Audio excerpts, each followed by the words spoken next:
Ladies and gentlemen, good afternoon. Thanks for having me.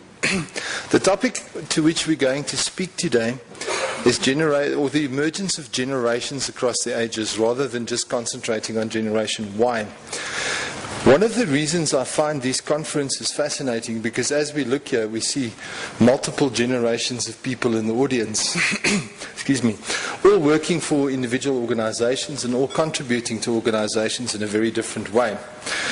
The emergence of identified generations, although a new thing, and it's really been touted since 1993 with the emergence of Generation X, something that the marketing fraternity sort of missed, has become more pertinent in our society in terms of how we reach those individuals, and I think that's what we're here to talk to about today. First of all, the first generations have been identified since the Puritan generation in 1589, so it's nothing new.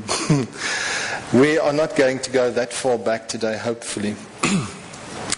What happens is generations are identified specifically because there are collective or shared characteristics that emerge over a bunch of people sharing the same geography or the same age groups.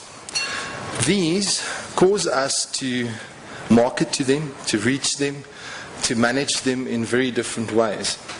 And they have profound effects on the way we do things, what our products are, how we sell our products, and how we deal with them in the workplace. The danger of predicting generation shifts, of course, is that we never quite know what's first, the chicken or the egg. We may impose on a generation some characteristics because of our urge to predict that generation, and we may derive from that generation some characteristics. So we're not quite sure what causes the generation shift. You may ask, what does a training organization that's seated in Pretoria have to do with all this? Okay, we are part of a think tank worldwide that collects information and data regarding the classification and identification of generations. Our job is to do that in Africa and to find if there's validity in terms of Generation Y, Generation At, and so forth as an emergent characteristic in Africa. We must remember that most of these generations that are characterized by shared characteristics are mostly determined by the European and American generations rather than the African ones. So we do some research in terms of finding out if those characteristics also predict generation shifts in Africa. And there's some things I need to talk to you about there. One thing one must decide from start and must understand from start is that generations do not emerge very linear and very predictively. It's not, oh well, here's another generation, Generation X, and then Generation Y, then Generation At. What happens is there are very large and sometimes very chaotic crossover periods that have these generations emerging from whatever the trigger was in that particular generation. The final dilemma is, of course, that societal construct, as applied to the generation shift or the emergence of a new generation, has quite a lot of effect on that emergence. With other words, if you have societies that lack mass media, that lack access to information through the internet and so forth, you may have a retardation of that generation shifting within that country or within that society.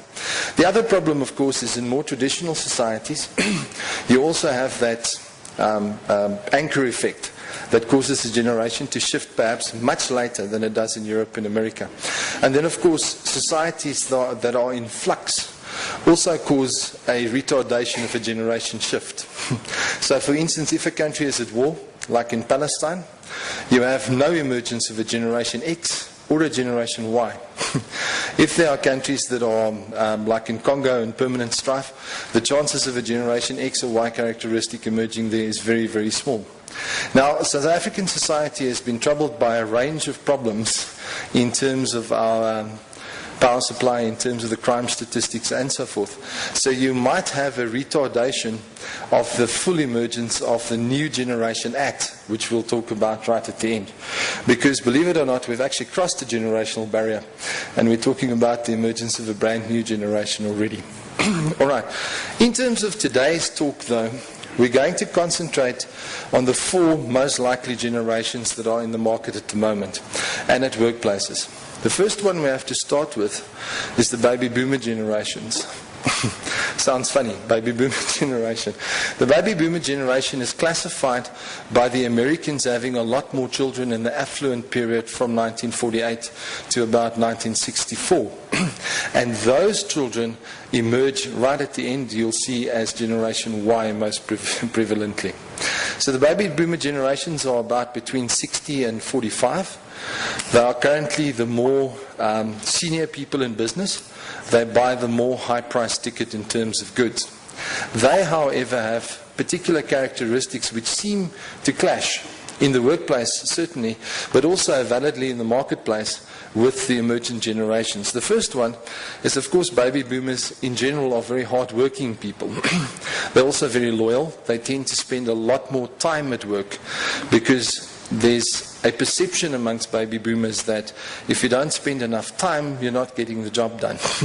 So if you have a boss that requires you to be there till 9 o'clock tonight, purely so you can keep him company, he's probably a baby boomer. There are also people that are passionate in the avoidance of direct conflict and are the inventors of the office politics. They are somewhat questioning of authority. They have a search for identity. Who am I? What am I doing here? What should I be doing? And so forth. They've focused on their children through absence because they are at work so often and so committed to the workplace they tend to not be present at a lot of key points in their children's lives. But that leads them to focus even more on the development of the child. They're striving but mostly not attaining work-life balance, and they're defined by their family. Right? Traditionally, we reached this generation by focusing in on the product, quality and affordability of products.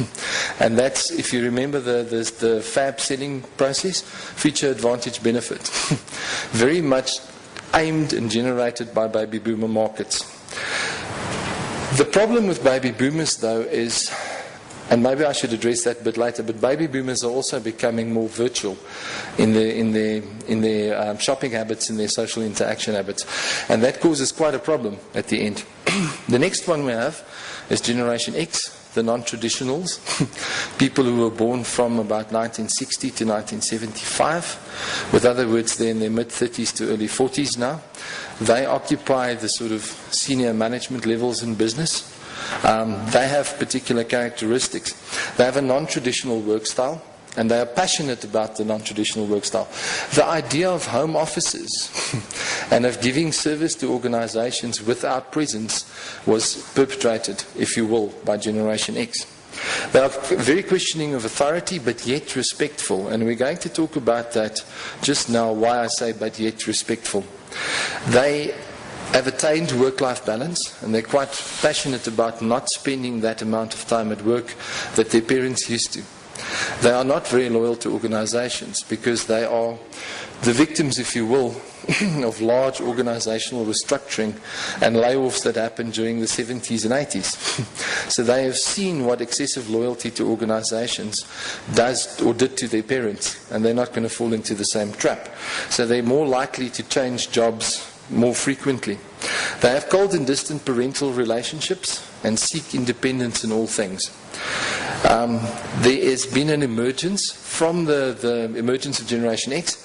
There's been an emergence of a slight substance abuse problem in the terms of especially alcohol abuse. Okay? They are highly individualistic and they strive for differences. And how organizations marketed to Generation X was to focus on that product and that individuality in terms of characteristic, and therefore through mass media reached that generation. All right?